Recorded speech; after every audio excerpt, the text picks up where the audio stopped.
Hey everybody, it's Tom Cruise. I'm the guy that's really against medication to improve mental health. What I'm not against to improve mental health is Nick and Steve and the vocal minority. I'm also not against doing an irresponsible flyby on the tower. But you already knew that. Enjoy the show. Thank you, Tom Cruise. We'll take care of the, uplifting mental health, practice around here, Tom. Of course. I can't tell you how many times on a weekly basis I tell somebody negative Ghost Rider, the pattern is full. 100%, dude. I do it all the time, too. I mean, this is really part of our culture, isn't it? It is. And I'll just say this real quick, and then we'll tell everyone who we are. I think Tom Cruise, I've been thinking about Tom Cruise recently, because we're both equally awesome. I think Tom Cruise gets an unfair rap, because everyone makes fun of him for Scientology, right? That's the negative. I suppose. His behavior based off Scientology. But where do we hear about that from? I don't ever see Tom Cruise in interviews talking about his Scientology. Everyone else talks about it for him. But if you just watch Tom Cruise in interviews, he's a cool action movie star. He does not preach about Scientology, but we just constantly keep getting reminded about him. I want to be annoyed because he's in a weird religion. But on the other hand, he's not doing what bothers me about religious people. He's not preaching it constantly and pushing it on me. Well, I don't know where you've been that you haven't seen him doing that, dude. Two of the biggest interviews are with Oprah, okay? The couch thing? When he jumped up on the couch, he was talking all kinds of weird shit. But specifically when he sat down with, what's his name? Matt Lauer. Matt Lauer. That whole interview with Matt Lauer? Yeah. Okay. Matt Lauer has been off the air for, 20 years since it turns out he was a big pervert? And the Oprah couch thing, I mean, I feel like we were in high school or something when that happened. He may not be talking about it as much, but he's shown his true colors. We know he's a member of the Scientology Church, and if you know any of the things that they believe in, you can do the math, dude. He's a douchebag. I mean, he's a great actor. I like watching him on the big screen. Yeah, I may be trying to justify it because I really like him as an actor. Almost every Tom Cruise movie's good. Oh, this is what we can tell you. Something that is great, the vocal minority with Nick and Steve. And I don't like to toot my own horn. Steve might. I don't know. Well, God created us, so obviously we're great. That's logical. Thanks for tuning in. Go check out our social media, dude. We have it everywhere, don't we, Steve? We do, and I think Satan may have created social media, but that's okay. We're having fun with it, so go check it out. We're on Twitter, which we refuse to call anything but Twitter. We're on Instagram. We're on Threads. We're on Reddit. We're on Facebook. But the big party is happening at YouTube and even more so TikTok. TikTok, we got a whole party going on there, so join it. And the YouTube page is doing pretty well, too. So check out all of our videos there.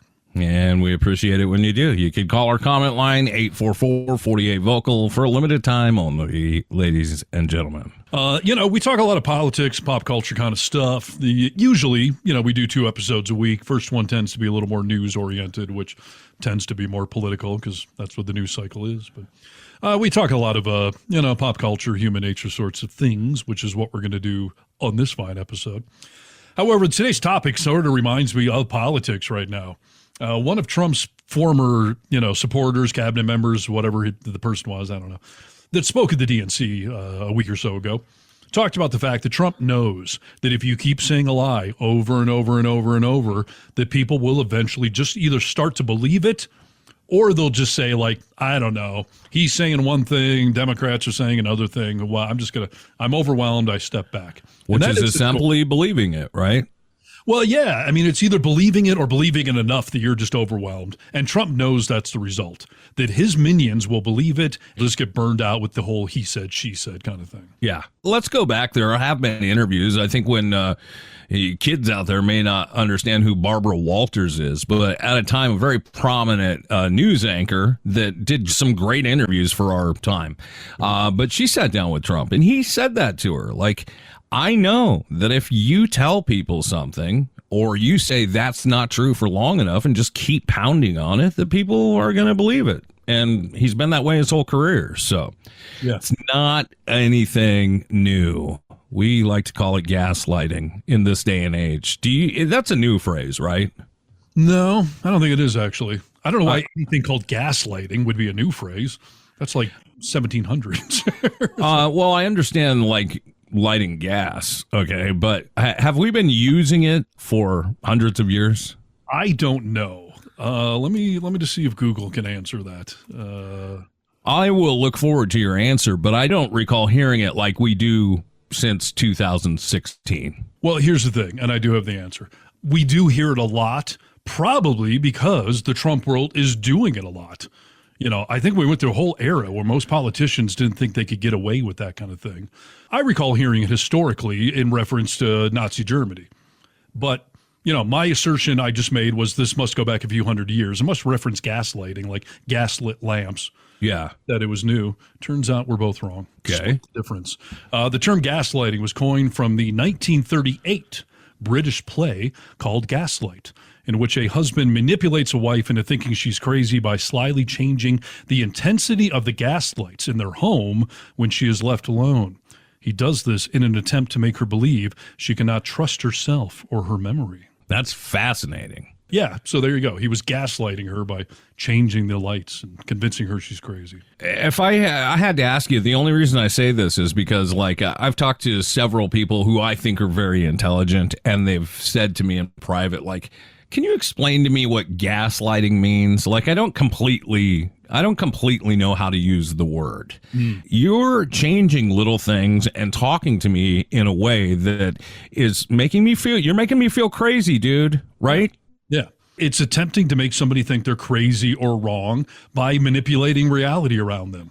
Yes. Either physically, like they did in that movie we talked about, or just, repeating lies over and over and over and over again. The moon landing must be fake.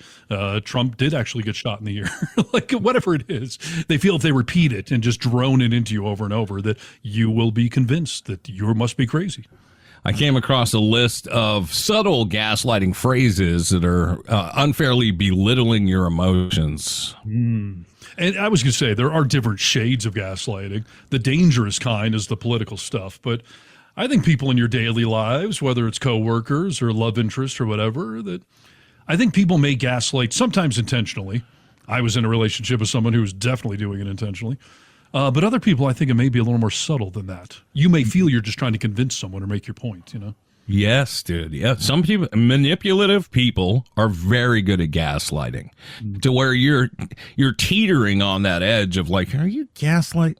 Well, maybe they're telling me the truth. First thing on the list is a great example that everyone will understand. The phrase is, I really think you need to calm down, which is such a counterintuitive thing to say, right? Because, you just lit the fire, dude. I'm going to roar now. So isn't that funny though? Like whenever guys say it to let's be honest, it's usually your love interest, a woman who you feel is being overly not calm / hysterical. Our intention is to be legitimate, right? Like, whoa, like you're getting out of control here. Calm down. Let's take a breath, right? Take the heart rate down. Like our intentions are good at saying it. I would say for most people they are, right? I mean, sure, some people use it whenever things are going some way they don't like. They say, oh, calm down, let's bring it down a notch. But like for the majority, it's fair that you're just trying to say like, hey, let's slow down. Let's not get in a fight here. We can talk about this. For some reason, that gets lost in translation between the guy's mouth and the woman's ears. And I don't know. I'm not saying women are crazy or anything, but that never comes over well. The next one on the list is funny. No one's ever said this to me before. Let me know if they've said it to you. After you tell me something that you think I say, are you sure you didn't dream that? No one's ever said that to me. You sure you didn't dream that? This phrase, when used by a gaslighter, is one way of getting you to doubt your memory. So I guess it would be like, hey, remember back in high school when we did this? And I said, are you sure you didn't dream that, dude? I don't remember that. I guess it's belittling to the people who are like, yeah, this is my memory of it. Well, it's very belittling. You're implying that you were unconscious and delusional. You don't know the difference between the real world and the dream world. Yes, and it's used to start making you question yourself, so that's never a good thing. I've done it to myself. I've woken up before and wondered, like, did I dream that or did that happen? And this is not a joke. I recently, with Kennedy, my girlfriend, we talked about a couple episodes ago about the fact that we are now finally farting and openly, like, pooping around, not around each other. We're not hanging out, but in the same building. Yes. Yeah. We're under the same roof and no one's hiding or anything. But a couple of months ago, I woke up and we're laying in bed one morning, we're chatting, and I lean over to her and I say, I don't know if I dreamt this or not. In the last 24 hours, did you tell me that you had destroyed my bathroom? Like, oh, I destroyed that bathroom. Like, did you say that? Because I think you did. And she was just like, nope, I didn't say that. And I realized, like, I must have dreamt that because I vividly remember it, but it doesn't seem like something you would say. That's funny, dude. I've done the same thing. Did I dream that? Yeah, it's interesting. And by the way, there's a funny little viral bit that these two twins do. It's, I see it on TikTok or YouTube or whatever, but it's two identical twins. And one of them will walk up to someone on the street and go, "You're sleeping. You need to wake up." And then they'll just keep walking. And then 30 seconds later, or maybe even 10 seconds later, the other twin walks up from the same direction and says, "You're sleeping. You need to wake up." And you see the person like, what the hell? The first person, they just laugh like, "What's that crazy person?" But then the identical person comes, quicker than the other person could have gotten around. And then they start freaking out. I find it hilarious. Such a great prank, dude. It's such a great prank. This is a tough one because, like you mentioned before, like if it's said with good intentions, you would hope that it would be taken that way, but it's oftentimes obviously not the case. I'm actually really concerned about you. You seem all over the place. If someone said that to me, I don't know why, but immediately it throws you off because you think like, oh, am I embarrassing myself? Like, what am I doing wrong or whatever, Yeah.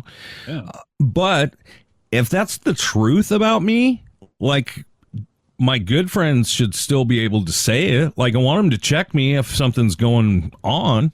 Yes.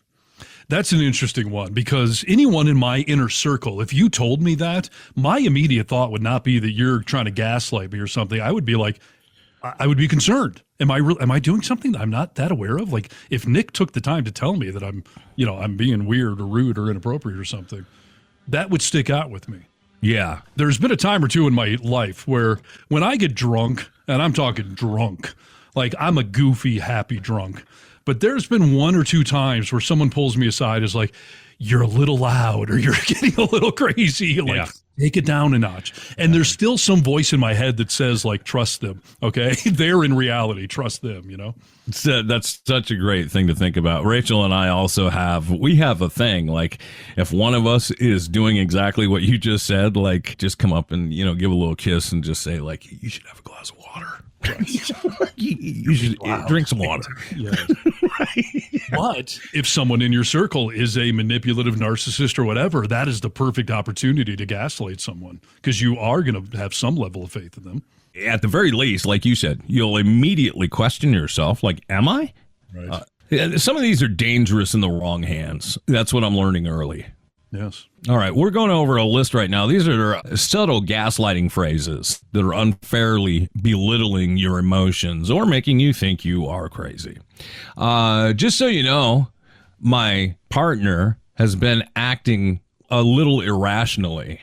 I don't know who I would say that to. And I wouldn't say it that polite. I might say like, "Rachel's been acting fucking crazy this week." Yeah, is that like you're showing up to a cocktail mixer or the family Thanksgiving? You're like, "And by the way." Yeah, right. If she says anything weird, she's been acting a little irrational lately. Now that could be masterful if the two of you are in on it together and you're trying to gaslight the person you told. Like, "Hey, Nick's being a little crazy. He's got these ideas." Like, just warning you. Right. Yeah. But no, that's also a dickish move to show up to any sort of function. Be like, "Hey, the person I'm with, they're kind of crazy." So. Yeah, the person I love enough to share a bed with, like they're a little fucking nuts or whatever. Right. What does that say about you? Next one on list. This one just says, "You're bullying me." I feel like the term bullying has gone out of control. I feel like we've lost, or some people have lost the definition of actual bullying and have reduced the real meaning of the word because it gets thrown out all the time. Like, "You're bullying me." Anytime I don't like something, I can't say "you're bullying me." Yeah, that's a tough one. That is a modern day buzzword. And on one level, it's justified. There is too much bullying in society, certainly online, but also in school. I will tell you that with my kids, when we grew up, Nick, bullying was common. I had a couple of douchebags who would try to bully me here and there, and certainly saw other kids getting it much worse. But bullying has become uncool, very unacceptable. And I literally remember once, I think it was middle school, going to my principal and saying like, hey, Kevin's, bullying me. He shoved me up against the locker and he threw my books down. And the principal was kind of like, yeah, kids will be kids, right? What are you going to do? It was a different era. This is a new era. But nowadays, that kind of stuff is taken very seriously. And yeah, I mean, that's a good thing to frown on bullies. 100%. I agree with that. But when we have to be careful is like, when your boss brings you in to talk about your performance, like they are not bullying you. Like hard conversation doesn't mean bully. Okay. Yes. And the other side where I see that a lot nowadays, as I've discussed, I watch a lot of cop videos, the body cam footage of them mainly going after Karens, entitled idiots that eventually get their window smashed or get tased. I'd love it when they get tased. I do too. Or when they get hobbled. Do you know what hobbling is? I never knew what this was. Oh, yeah, dude. Hobbling's great. Hobbling's awesome. They put a mask over their face so you can't spit on them. They tie your legs together so you can't thrash around. Like, I love watching those things. You're just a huge body of dead weight at that point. Useless. Yes, they mummify you. And there's in the back of the car or whatever. But my point is on these buzzwords like bullying is a lot of people in these cop videos will now just start screaming, I can't breathe. You're harassing me. Or this woman I saw today, I swear to God, she told the cops are like, if you don't stop this, we're going to put you in handcuffs, arrest you. And she's like, oh, you do that and I'll scream rape. Like that means wow. Has no context. But then they, of course, end up putting her in handcuffs. And as they're hauling her out of her trailer or whatever, she is screaming, rape, I'm being raped. Like, God. Like, way to diminish the power of the word. I mean, that is gaslighting where you're just like trying to throw I can't breathe. I'm being raped. It's assault. It's harassment. Like, yeah. Some people are getting those things done to them. You're doing injustice to the people that need justice the most anytime you use it that way. Yes. Next one on our list of gaslighting phrases that are belittling to your emotions. I'm sorry if you're mad. This is an interesting one. As I get older and hopefully better as a person, apologies are something I reflect a lot on because I know for a fact I haven't always been good at them. I'm quick to say I'm sorry, but I don't know if I've always said it the right way because I would have said something like this. Like, I'm sorry if you're mad instead of taking the accountability, Yes. It is tricky. There's a lot of non-apologies out there in this world, and it's become common. And that's an interesting one because if you tell someone, I'm sorry you're mad versus I'm sorry I made you mad, you're putting that on them, implying that you took this wrong or you're crazy because you're mad. But if you say, I'm sorry I made you mad, that wasn't my intention, then that actually is an apology. But yeah, putting it on them is just a dick thing to do. It's interesting that you said that combination of words together because that's one of the things that I have apparently said way too much of when I apologize. It must make me feel better somehow, but I'm trying to make the other person feel better when I let you know, like, that was not my intention. It bothers my wife when I say that she's like, your intentions, you did it. And for some reason, I have a really hard time not using it. It's hard, especially in the middle of a fight. The thing I always used to say that I try to get away from now is, well, I'm sorry you took it that way.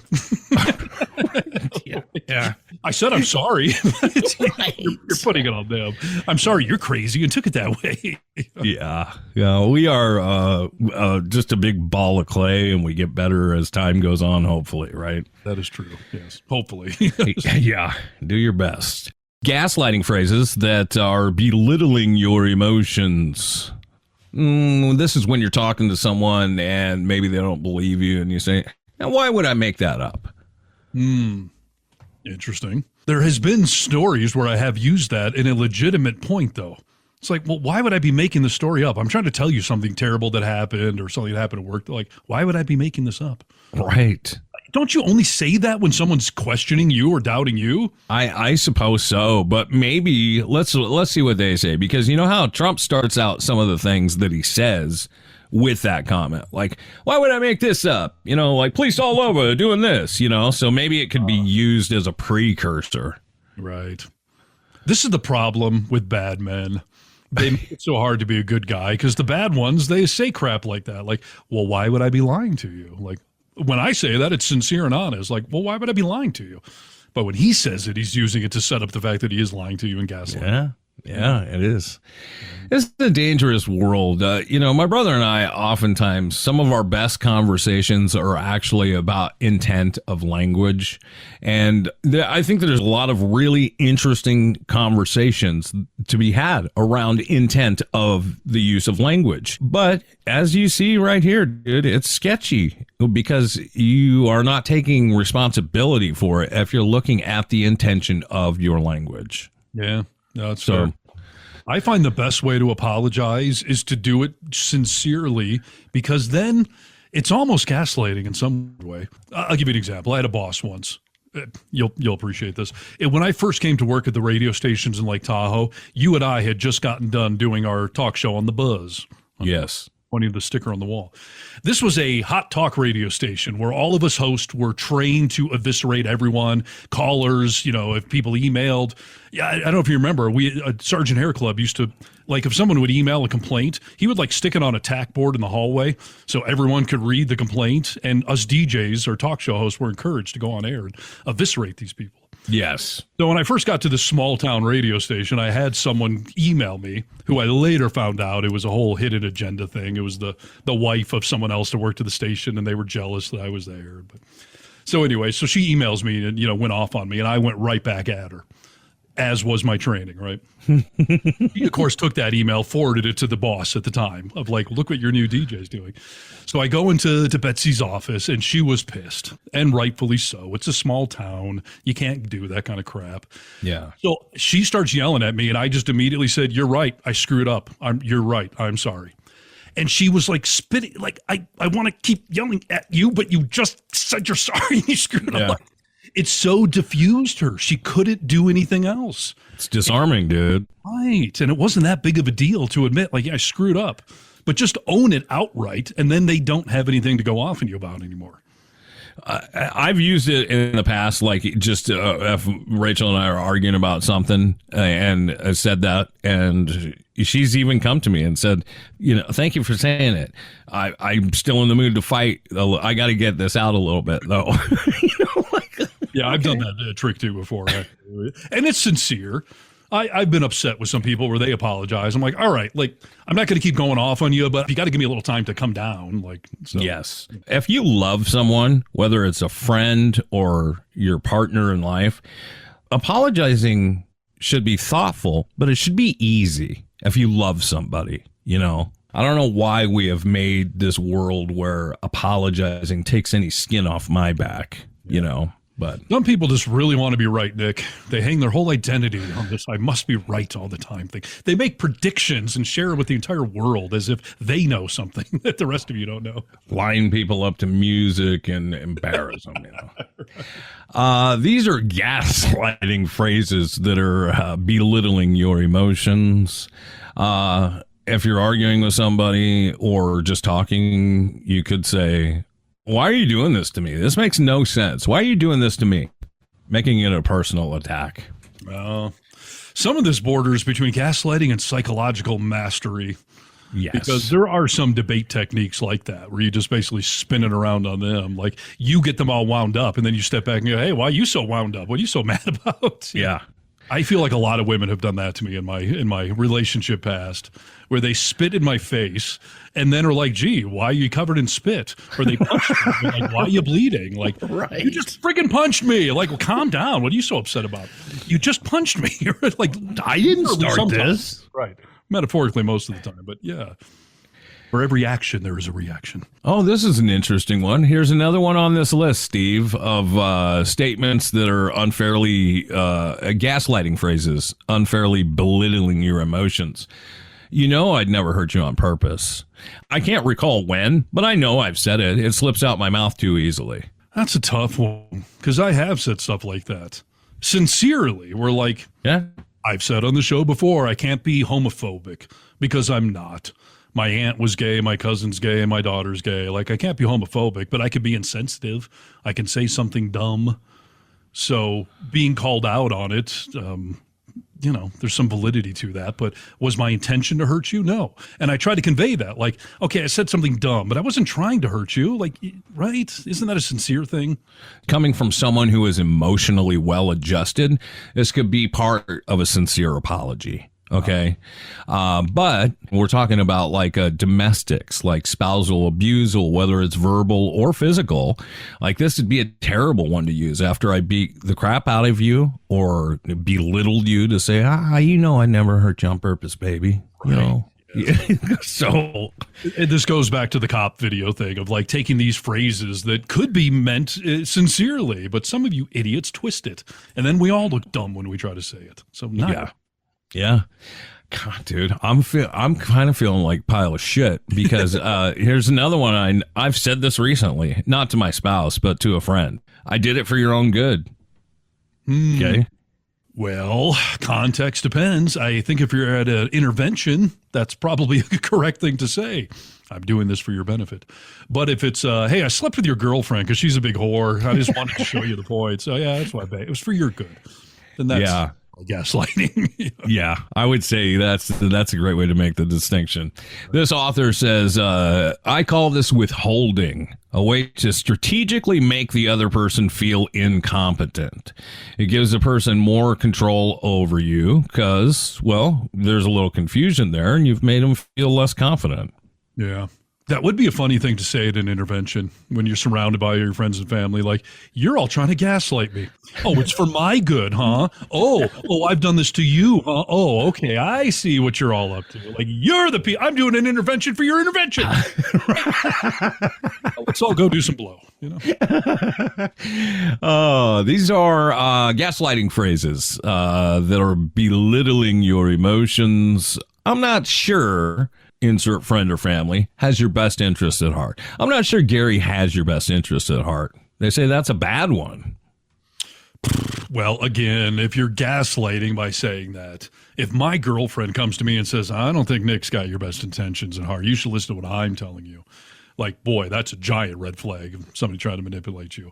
But again, if I'm trying to come to you, Nick, and say, something's wrong, and I mean it, like that's what you want in life, right? People that will call you out or try to point out something's going wrong. Yeah, I think you're right. I mean, its context is so important. I would definitely step up and say, I know you well enough personally. I would definitely say it to you. If I saw it happening to you, whether you want to take it and believe it and run with it is fine. But I would, love you enough to let you know. Yeah. This comes down to trust again, I guess, because these are phrases that if someone interjects them with you and uses them, they should get your attention. That, boy, if Nick is telling me that I'm being inappropriate or something like that, that should set off an alarm bell in your head that I must be wrong if Nick is saying, or if my girlfriend or my mom, like someone I trust says these things. Again, a manipulator knows that and could use it against you. Yeah, it's a good thing you're listening to The Vocal Minority with Nick and Steve today. So now you can realize some of these things that could be taken as gaslighting. We've got your back. We're the part of the media that is being honest and real with you, and we care about you. So be honest with me and tell me, have you ever said this to anyone? Your life was so hard. Yes. I have too. Like, your life is so hard. But I was right.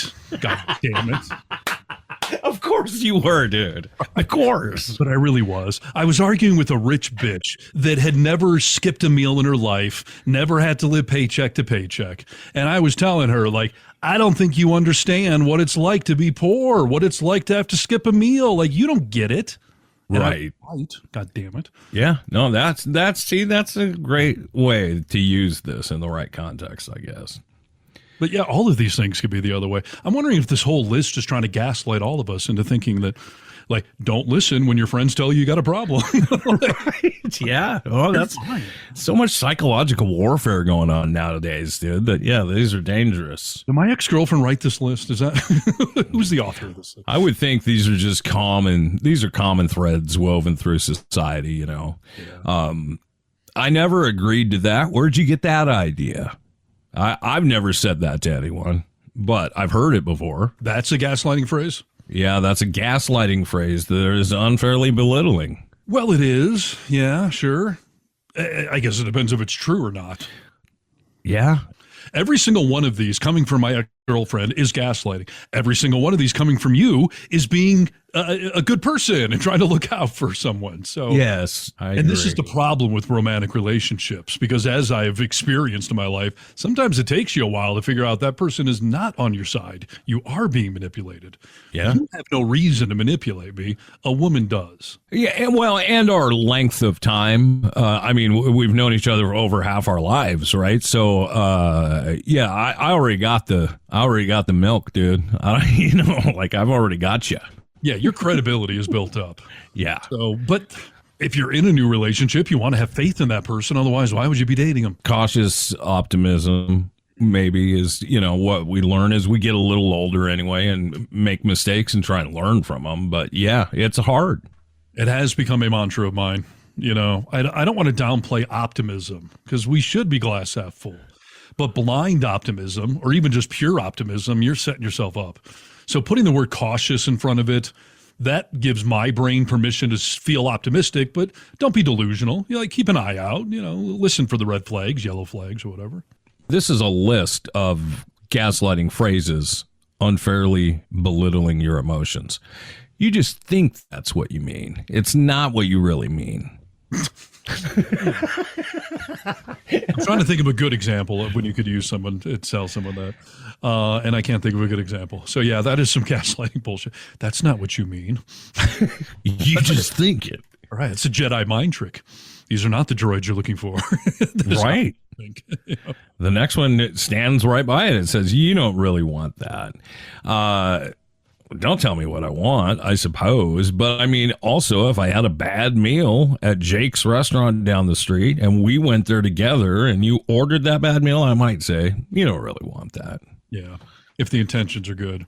Yeah. But if the woman's ordering the steak and it's too expensive for you, you don't really want that, do you? These are things, dude. It's a gaslighting world. So use your language with good intentions, and I think you'll be all right. So I have an article that's on a similar related sort of topic here, because as we've discussed, gaslighting can be obviously manipulative, but some of these things come off as they could be said correctly in a good way, right? Well, for sure.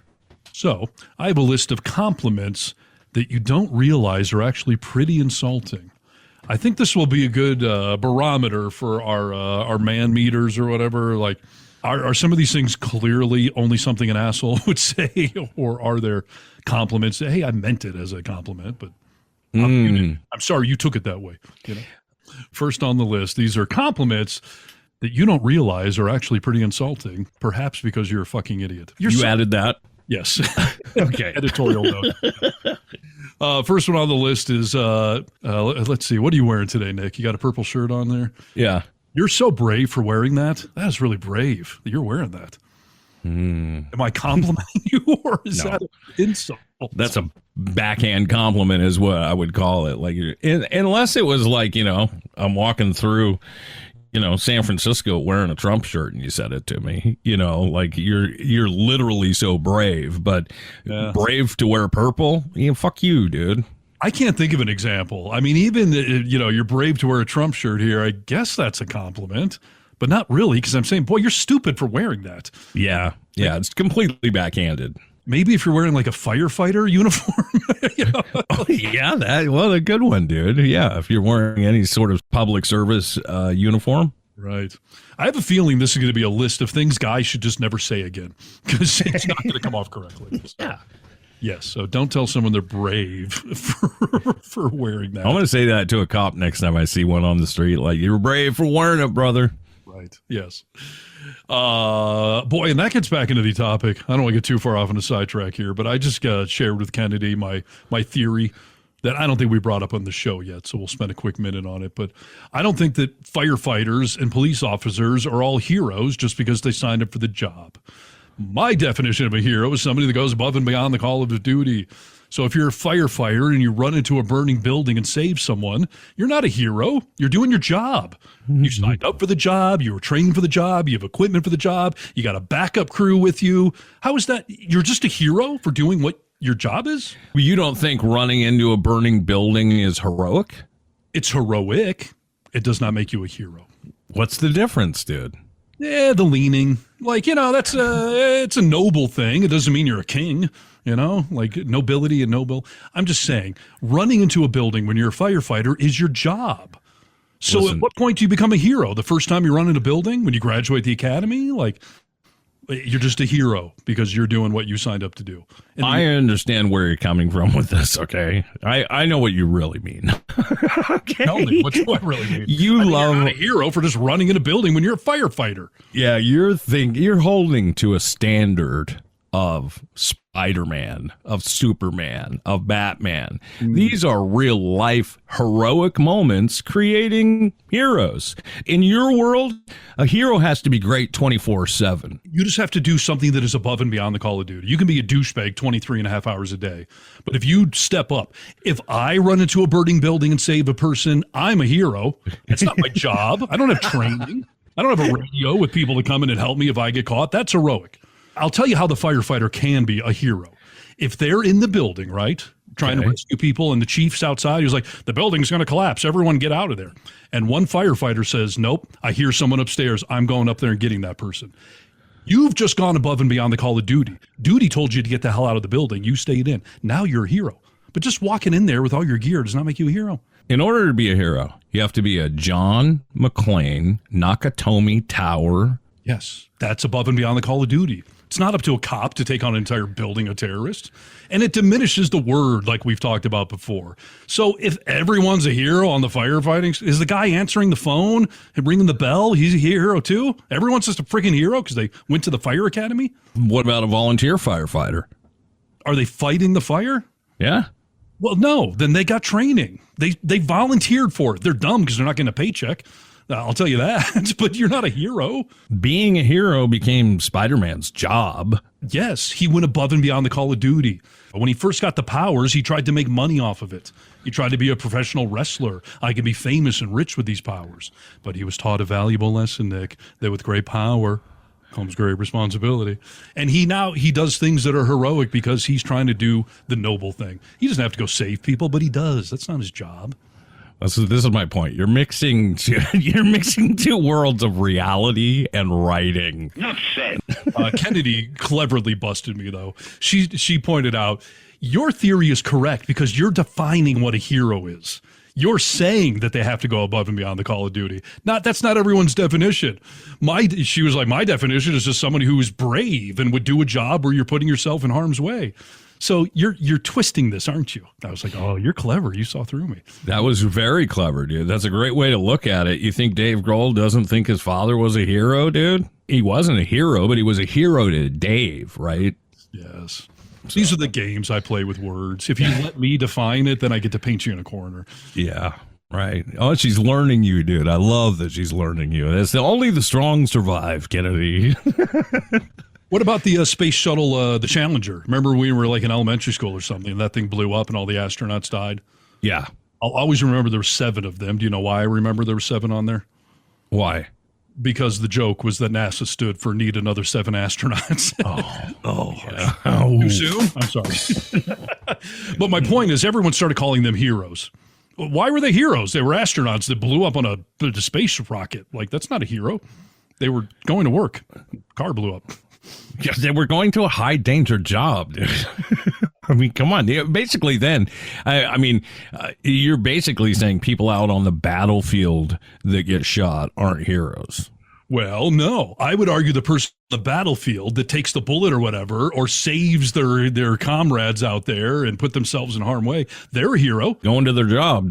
Above and beyond the Call of Duty.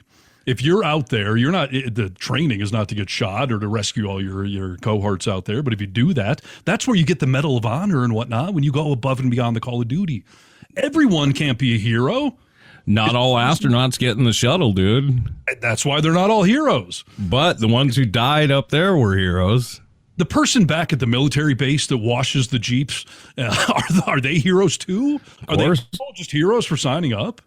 Listen, it's the same. Think about it the same way as, like, as you run your radio station, you find it important when we do good to thank everybody from, the board op doing the show all the way up to the morning talent. Like, it takes a machine. You're a cog in this. And yeah, you're a hero, dude. Sure. But who gets the big pay or the ratings, credit or whatever? The person on the front lines. Like, I don't know. I'm just saying, if somebody takes a bullet for their fellow servicemen, they're a hero. But if you call everyone else around him a hero, all the support staff a hero, it just sort of diminishes what being a hero is, right? Why is the guy that got the medal now, why should he feel special? We're all heroes. The person that rode me out to the battlefield, they're a hero too. Everyone's a hero. Yeah, they'd sign the dotted line, dude. Of course they're all heroes. I mean, there may be some degree of, that guy's a big hero, dude, Well, and why does the sandwich get called hero, dude? We've taken it all the way down to those. Yeah. And you're right. You can't call someone a superhero because they really went above and beyond the call of duty in the military. Unless you got bitten by a radioactive spider or you crash land from your planet Krypton, like, you can't be a superhero. I'm just saying, we should make that word a little more special. Deep thoughts and deep conversations that I've been in ever since I met you, dude. Right. And they keep getting me in trouble. So, all right. So back to the list here. Compliments you didn't realize were actually pretty insulting. Thanks, Steve. Yes. Like calling everyone a hero. And Nick, if I told you, I'm trying to phrase this where it could come off as a compliment. Nick, I love that you don't care what you look like. That's really impressive. You don't care what you look like. I mean, again, this is so backhanded, but I've heard that before. Yeah, people have told it to me. I don't take it as a compliment at all. No. I mean, maybe when I was like 18 and wearing my pajamas at the grocery store, and someone's like, "It's awesome you don't care how you look." I'm like, damn straight, because I'm a rebel or whatever. But right. I can think of no adult context where you could possibly tell a coworker, or especially your wife or girlfriend or whatever. Rachel, my wife, had a boss. She started at this law firm, and we lived in the city, so I took her to work. And he just happened to be outside when we got up to the building. So she introduced me to him. And he was like, "Oh, hi, it's nice to meet you, Nick." And not 10 seconds later, he was like, "You really look like a barista." And I was like, "A barista?" I was like, well, this is her new boss, so I didn't want to be like, "Screw you, dude." And I don't even know what it means, to be honest with you. Open up your mouth. You want some foam with that? Right. I was like, well, I do like coffee, ha ha ha. But I was like, what a jerk. And then about 5 seconds later, I'm walking over to the car, and he was like, "Is this your daily driver?" And I was like, I got one car, dude. I got one car. Yeah, it's my daily driver. He was like, "Wow, you drive that all the time, huh?" I was like, yeah. Wow, this guy's great, dude. How brave of you. I don't know. How brave. The only way that would make sense is if, like, his mother was a barista and he just holds baristas in the highest esteem possible. Exactly. But it would require a little explanation. Do you really think he thought it was a compliment, though? He knows he's being a dick, right? Oh, yeah. I felt like he did. I was like, because as soon as Rachel got home, I was like, "How was her day?" Like, fuck that guy. What was that all about? Right. That's funny. Yeah, right. So, yeah, continuing the list of, this article says these are compliments that you may not realize are actually kind of insulting. These all seem overtly insulting to me, including this one. "Boy, you're so confident for someone your size." Dude, no. Why would that be a compliment? Why? What would the setting be? Unless you're talking to sumo wrestlers. I mean, and they should be confident. I don't know what it means. I mean, it's just belittling. I'm trying to imagine the people that would use these or try to use these as compliments, and all I see are assholes. It's the boss you just talked about. To tell someone you're so confident for someone your size, you're saying you're a fat pig and you don't seem to care. That's pretty cool. I mean, it could mean so many different things, but none of them are good. Right, exactly. These are a list of compliments that you may not realize are insulting. Now, this is the first one on the list that I will say is debatable. "You look good for your age." Who are you saying it to? Anybody, I suppose. Yeah, that's a tricky one. I was with a group of guys at dinner last night, and one of the guys invited his dad to have dinner with us. He was 82 years old, and two of the guys at the table was like, "Wow, you're 82? Like, you look fantastic, Yeah. That's where it can be a compliment. I recently told my 52-year-old girlfriend that she looked 42. So "You look great for 52. Are you kidding me? Like, you look like you're 42. She took that as a huge compliment because that's how it was meant. Yes. I think the older you get, the more you want to hear that you look good for your age because you have some association with that high number. Yeah, I would say so. Again, you got to think about who's saying it to you and how it's said. But if it's coming from someone that you love or someone you respect on any level, like, yeah, I think it's a compliment.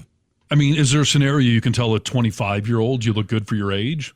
No, yeah, you're right. Because at that point, you would just be like you don't look old enough to be 25. Yeah. So this is the first one I'm going to say. Like, that is a compliment, and it could be insulting in some scenarios, but 99% of the time, when someone says that, you're saying you look younger than you are, and who doesn't want to hear that? If you're Eddie Haskell, if you're a little schmarmy, you go up to your buddy's mom and say like, "Wow, you look great for your age."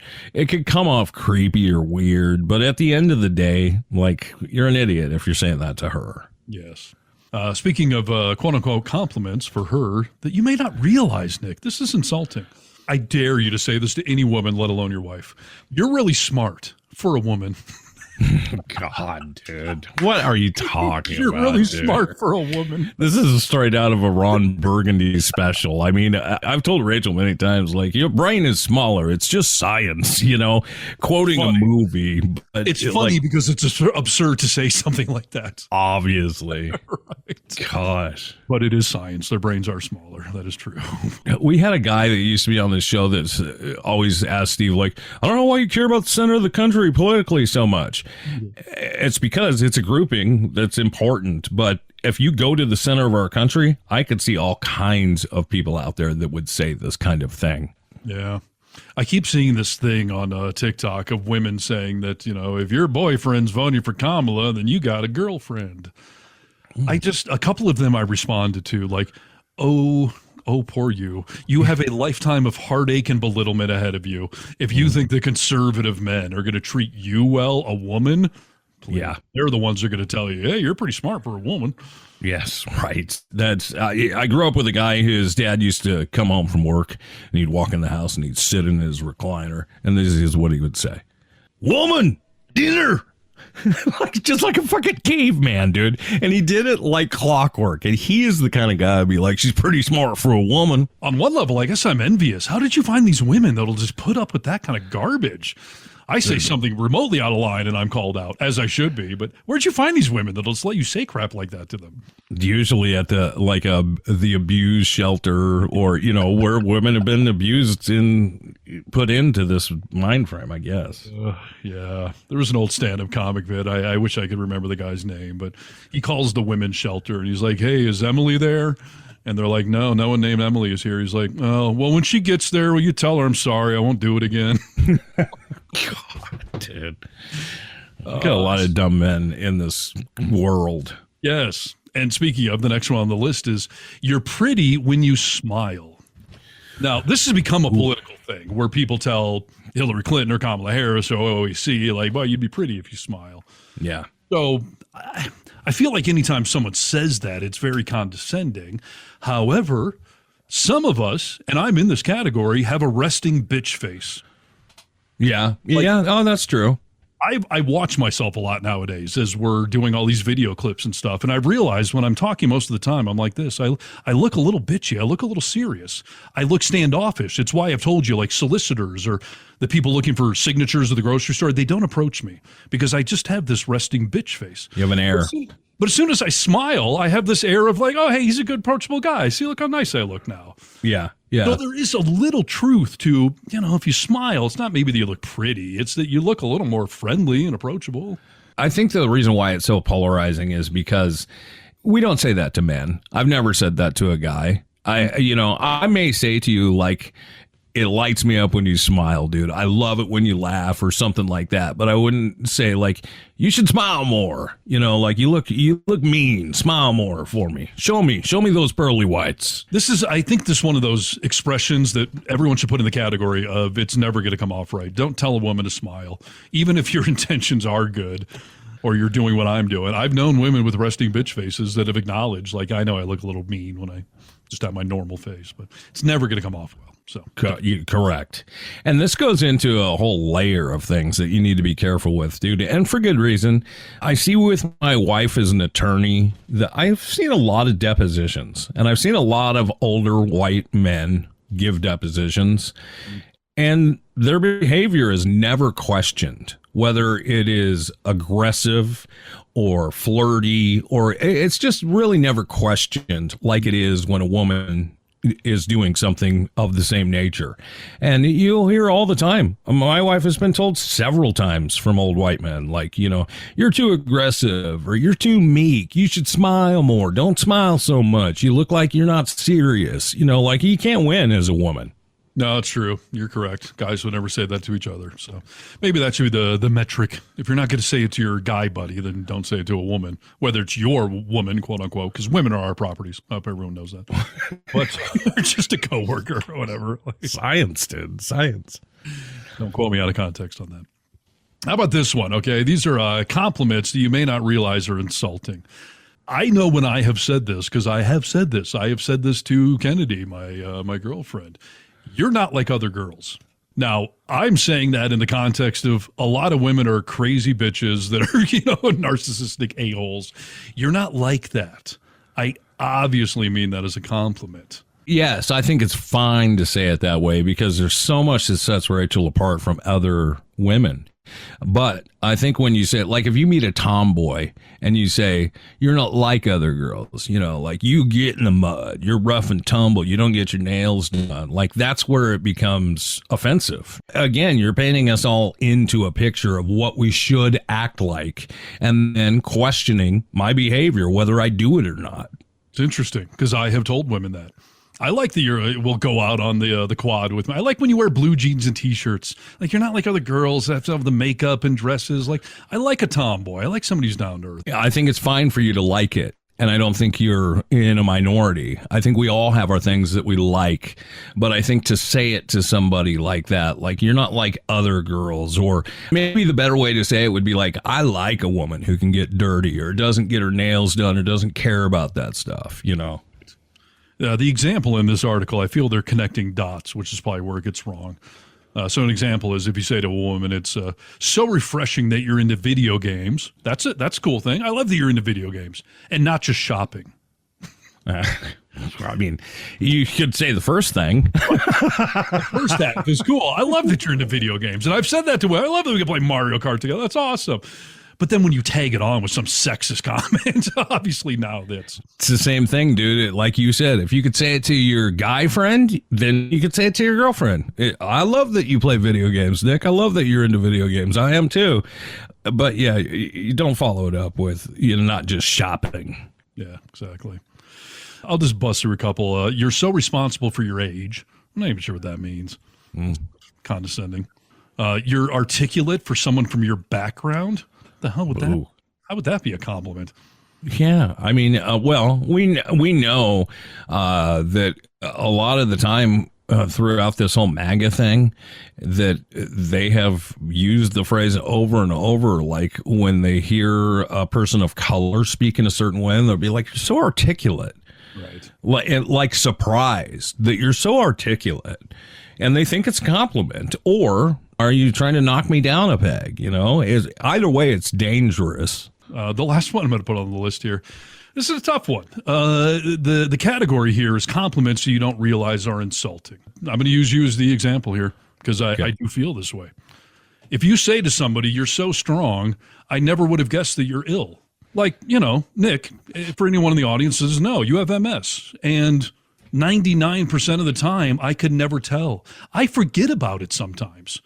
Because, yeah, you're strong, you're healthy, you're confident, even though you're dealing with an illness. So is that an insult to tell someone, who's dying of cancer or something? Like, you're so strong, even though I know you're dealing with an illness. To say that to me, like, it means a lot to me that you think I'm strong. But if you say, like, I couldn't even tell you're sick, is where it gets a little weird, only because there's such an issue with invisible disease that could be hard to live with for a lot of people because people don't know you're sick or don't know that you're battling anything. And I think the way to think about that is that yes, I have a chronic illness, but we're all battling something. So if we treat everyone like that, then I mean that's just we're humans. We're all battling something.